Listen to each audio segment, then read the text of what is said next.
This is a reasonable thing. A reasonable thing to suppose. അങ്ങനെ ചിന്തിക്കുന്നതിന് വളരെ reasonable. യേശുവിന്റെ നാമം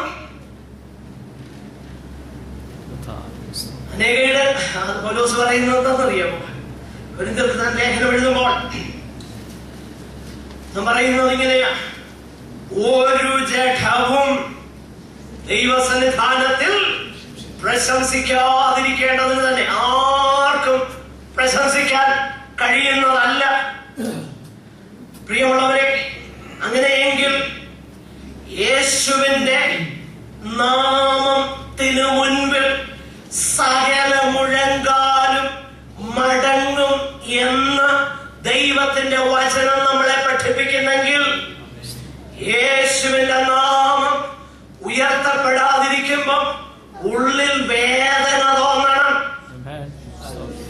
യേശുവിന്റെ നാമം അറിയപ്പെടാതിരിക്കുമ്പോൾ നമുക്ക് ആത്മാർത്ഥമാകുന്ന ദുഃഖം തോന്നണം.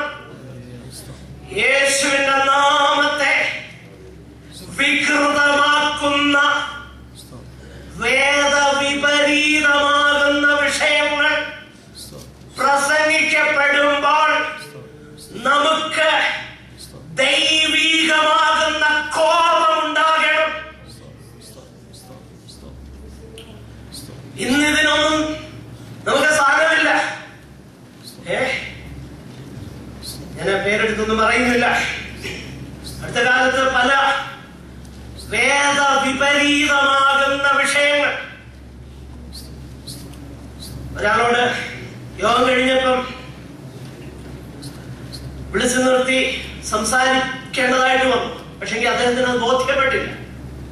അപ്പൊ എനിക്ക് മനസ്സിലായി ഇത്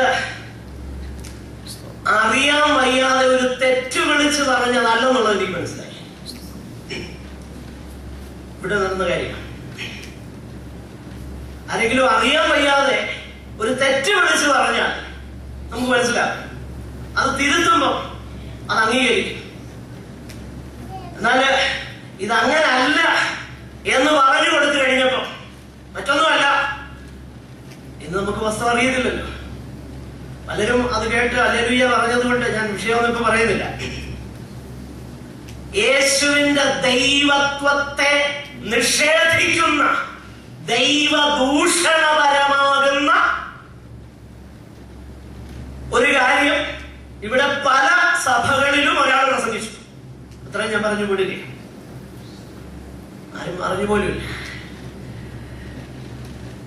എന്റെ പ്രിയരെ, മനസ്സിലാക്കണം, ദൈവനാമം ദുഷിക്കപ്പെടുമ്പോൾ, യേശുവിന്റെ നാമത്തിന് കളങ്കം വരുത്തുന്ന പ്രസംഗങ്ങൾ കേൾക്കുമ്പോ ഹൃദയത്തിൽ നമുക്ക് ഒരു ഒരു ഒരു ഒരു ഒരു ഒരു ന്യായമായ കോപം തോന്നണം.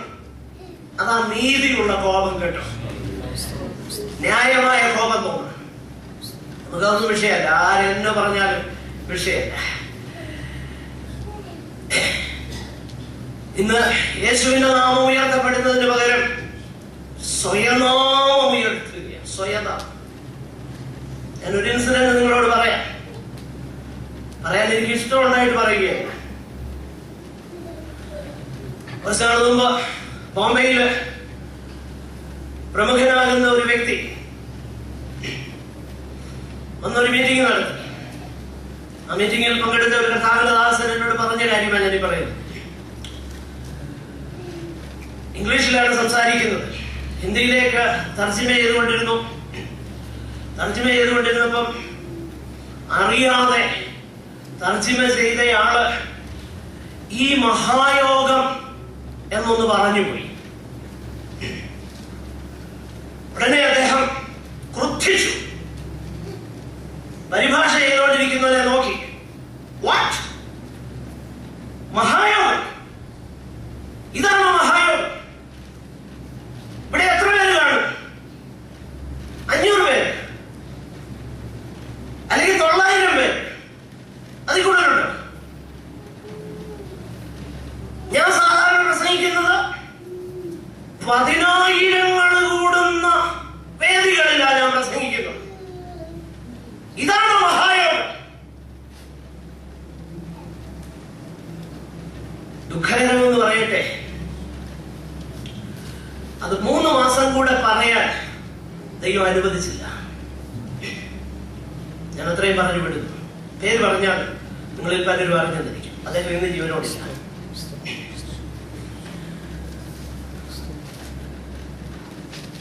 ഞാൻ പറഞ്ഞതിന്റെ താല്പര്യം അദ്ദേഹം ചിന്തിച്ചെന്നറിയോ? മഹായോഗം എന്ന് പറഞ്ഞാൽ ഒത്തിരി ആളുകൂടി വലിയ പ്രമുഖരൊക്കെ വരുന്നതാ മഹായോഗം എന്ന് അദ്ദേഹം ചിന്തിച്ചു. എന്നാൽ ഞാൻ പറയാൻ ധൈര്യപ്പെടുന്നു, ഇതൊരു മഹായോഗമാണ്.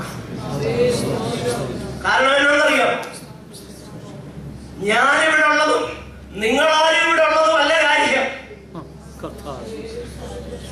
സകലനാമത്തിനും മീതെയുള്ള നാമമുള്ളവൻ ഇവിടെ വന്നതുകൊണ്ട് ഇത് മഹായോഗം. കേട്ടോ, മറന്നുപോകരുത്. അവന്റെ നാമം,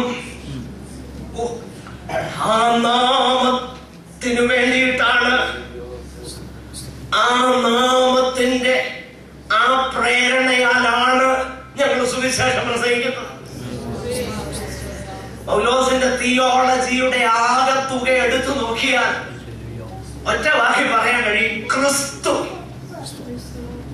എന്ന് പറഞ്ഞാൽ ക്രിസ്തു. ഞാൻ ജീവിക്കുന്നത് ക്രിസ്തു, മരിക്കുന്നത് എനിക്ക് ലാഭമാണ്. എനിക്ക് ലാഭമായിരുന്നതല്ല, ഞാൻ ഛേദമെന്ന് എണ്ണി. ക്രിസ്തു നിമിത്തം, ക്രിസ്തു,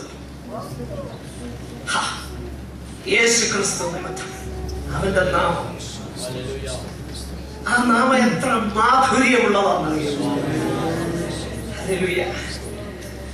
നിങ്ങൾ സാധാരണ മഹാരാഷ്ട്രയിൽ പാടാറുള്ള ഒരു പാട്ടുണ്ട്, ഭജോ മിഠാന प्रभु यीशु नाम, प्यारे प्रभु यीशु का करो आदर मान।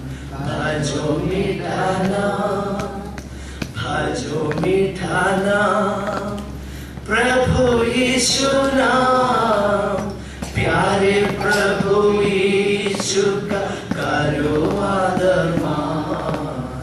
भजो मीठा नाम. എന്തുകൊണ്ടാണ് ആ നാമം മീഠാനാമായിരിക്കുന്നത്? അടുത്ത സെന്റൻസ്, അടുത്ത സ്റ്റാൻസ പറയുന്നത്, महिमा अपने छोड़ के आया जग